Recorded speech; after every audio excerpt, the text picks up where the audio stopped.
Most people have heard of NLP, neuro-linguistic programming. It's sold as a revolutionary technique to reprogram your brain, unlock your hidden potential, and transform your life.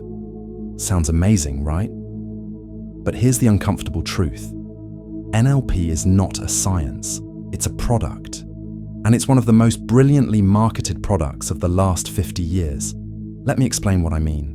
When you look at how NLP describes itself, it never actually tells you what it is. Instead, it tells you what it promises to do. It's like selling you a cake by only talking about how delicious it will be, how it will satisfy your hunger, how it will make your day better, without ever telling you what's actually inside that cake. This is classic marketing strategy. Don't explain the product, sell the benefits. NLP was created in the 1970s by two guys, Richard Bandler and John Grinder, in California. They built their theory on a simple premise, that there's a connection between neurological processes, language, and behavioral patterns. So far, so good. But here's where it gets sketchy. They claimed this connection works through something they called programming. They said you could reprogram your brain like a computer. Except brains don't work like computers. That's just a metaphor, not a scientific fact. What's fascinating is how they marketed this idea. They borrowed terminology from legitimate scientists like Noam Chomsky, talking about transformational grammar to make it sound credible. Chomsky himself later said he had nothing to do with NLP and that his theories were being completely misused. But by then, the damage was done. The fancy words had already convinced people. In 1985, researchers actually tested NLP claims.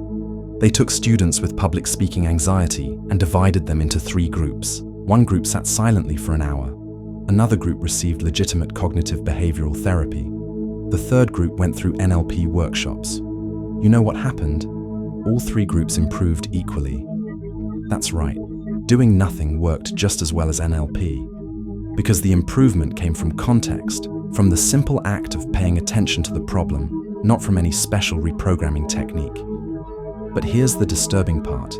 Even after this was proven, NLP continued to grow. Why? Because it had already become a product with brilliant marketing. It spread into business training, human resources, coaching programs. People started making fortunes selling NLP certifications and workshops.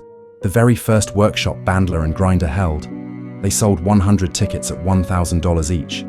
That's $100,000 for something with no scientific backing. This connects to a larger cultural movement that started in the 1960s called the Human Potential Movement.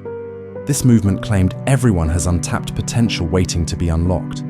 It sounds inspiring until you realize what it actually does. It makes you believe you're never good enough as you are, that your true potential is always just out of reach, that if you're not successful, it's because you haven't unlocked your potential yet. It's a cruel illusion that blames individuals for systemic problems. The real danger of NLP isn't just that it doesn't work, it's that it's become self-sustaining. It doesn't need universities or scientific validation anymore. It exists as a cultural product, a ritual, a belief system, like a religion, but without the honesty of calling itself one. People who benefit from NLP would have benefited from anything. They could have joined a running club, a meditation group, or a book club and gotten the same results. The improvement comes from community, attention, and context, not from reprogramming anything. So what should you do instead? Be grateful. Actually thank the people who helped you in life, especially your teachers. Move your body. Any physical activity, even 10 minutes of walking, is better than nothing. Try new things. Take a salsa class. Learn something you've never done before. This builds real self-efficacy, which is knowing what you're actually capable of, not what some guru tells you you're capable of. Study something you learned badly in school. Go back and relearn high school biology or mathematics with adult eyes. You'll be amazed how different it feels. Practice humility. Understand that being less wrong is more valuable than being right. And most importantly, embrace difference. Talk to people who live lives completely different from yours. This creates genuine growth, not the fake kind sold in weekend seminars.